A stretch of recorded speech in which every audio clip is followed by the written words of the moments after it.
Relation নেই, একদম relation নেই। না। অনেকের ধারণা যে আরোহিয়া এবং মিরাজ চুটিয়ে প্রেম করছে, হ্যাঁ সবখানে দেখা যায় দুজন একসাথে। তাহলে মানে মিরাজের সঙ্গে আপনার কি সম্পর্ক?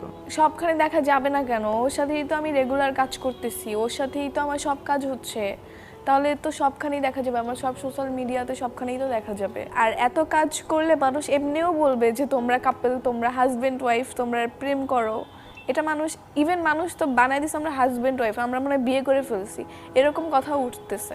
ধরুন মিরাজ যদি কখনো সত্যি সত্যি আপনাকে ভালোবাসার প্রস্তাব দিয়ে বসে, তখন কি করবেন? কি আর করব, ভাববো, ভেবে চিন্তে কিছু একটা বলবো, হয়তো না বা হ্যাঁ। তার মানে একটু উত্তরের মধ্যে আমরা হ্যাঁ হ্যাঁ বোধক পাচ্ছি নাকি, মানে ভাববো যেহেতু। না না, এটাই আমার অ্যানসার, এটাই আমার ভেবে কিছু তো একটা বলতেই হবে, হ্যাঁ বা না কিছু একটা বলবো। না, একটা আমাদের সামনে বলা যায় না যে হ্যাঁ আমি বলতেই পারি হ্যাঁ। না না, আপাতত না। আপাতত না। একটা ভালোবাসার সম্পর্কে যদি কেউ পরকীয়া করে, তাহলে আসলে যে কেউই হোক না কেন, একটা পুরুষ মানুষের এখানে কখনো ঠাঁই হবে না একটা ভালোবাসার সম্পর্কে যেই পরকীয়া করবে।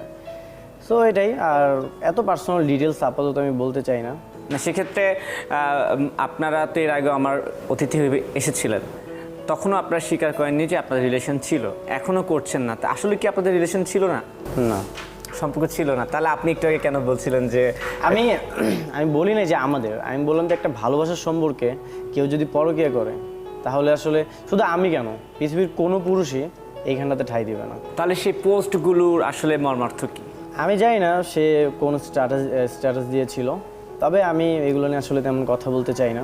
আমি এত কিছু দেখিনি। তো আমার পার্সোনাল লাইফ নিয়ে আমি আপাতত থাকতে চাই। আমার personal life then professional life দুইটাই এখন থেকে ডিফারেন্ট থাকবে। আমার পার্সোনাল লাইফ সম্পর্কে এখন আর তেমন কেউ কিছু জানতে পারবে না। না, কিন্তু মানুষ বলছে আপনাদের সম্পর্ক ছিল, সম্পর্ক ভেঙে গেছে। তো এখন এই ধরনের কিছু কি? না না, এই ধরনের কিছু না। মানুষ তো বলছে যে মিরাজ আর মিম বিয়ে করেছিল, সে বিয়ে নাকি ভেঙে গেছে। আমি ভিডিও দেখেছি, আমি এই জন্য আপনার থেকে জানতে চাচ্ছিলাম। না, আমি একটু ক্লিয়ার করি। আসলে অডিয়েন্স অনেক ভালোবাসতো আমাদের। হ্যাঁ, তো স্টিল এখনও বাসে, ফিউচারেও বাসবে। এগুলো কিছুই না, ক্লিয়ার অপিনিয়ন যে আমাদের মধ্যে কিছুই ছিল না কখনোই। আমরা ভালো কো আর্টিস্ট, একসাথে কাজ করতাম, এটাই করতাম। এখন কি করছেন? এখন করছি বলতে আমার লাস্ট কিছু প্রজেক্ট হচ্ছে আমার অনেক কো আর্টিস্টের সাথে। নেক্সট আরও বিগ একটা প্রজেক্ট আসতেছে সাথী আপুর সাথে, যেটা ডিরেকশন দিবে হচ্ছে আর্থিক সজীব ভাইয়া। সো হোপসো সবার। টিকটকেও কিন্তু আপনার নায়িকা চেঞ্জ হয়ে গেছে। ফেসবুকে যদি আমি দেখি যে আপনি যে মাঝে মাঝে রিলস বানান, শর্টস বানান, সেখানেও আপনার নায়িকা চেঞ্জ হয়ে গেছে। নায়িকাটা চেঞ্জ হলো কেন? আর আমরা কি আপনাদেরকে একসঙ্গে দেখতে পারবো না? আসলে ভিডিওগুলো তখন করা হতো যখন আসলে একসাথে কাজ হতো। তো এখন যার সাথে আমার কাজ হয় তার সাথে আমি ভিডিও করি বা ছবি, এগুলো প্রমোশনাল পারপাসে আমরা আপলোড করি। দর্শকদের তো জানার আগ্রহ আছে এখন যে মানে আসলে কি আপনাদের মধ্যে আদৌ কোনো সম্পর্ক ছিল না কিনা। এক বাক্যে না হলে একটু ডিটেলস যদি ক্লিয়ার করে দেন, সবাই জানতো, আমিও জানতাম। দেখা যাবে কিনা সেটা আমি জানি না, তবে আমি আগেও বলেছি, এখনও বলতেছি, তার সাথে আমার কখনোই কিছু ছিল না, আর এটা হওয়ার কখনোই সম্ভাবনা নাই। আপনি যদি প্রেম বা ভালোবাসার মানে অলওয়েজ দুইজনের মধ্যে লয়ালিটিটা এটা মেনটেন করতে হবে।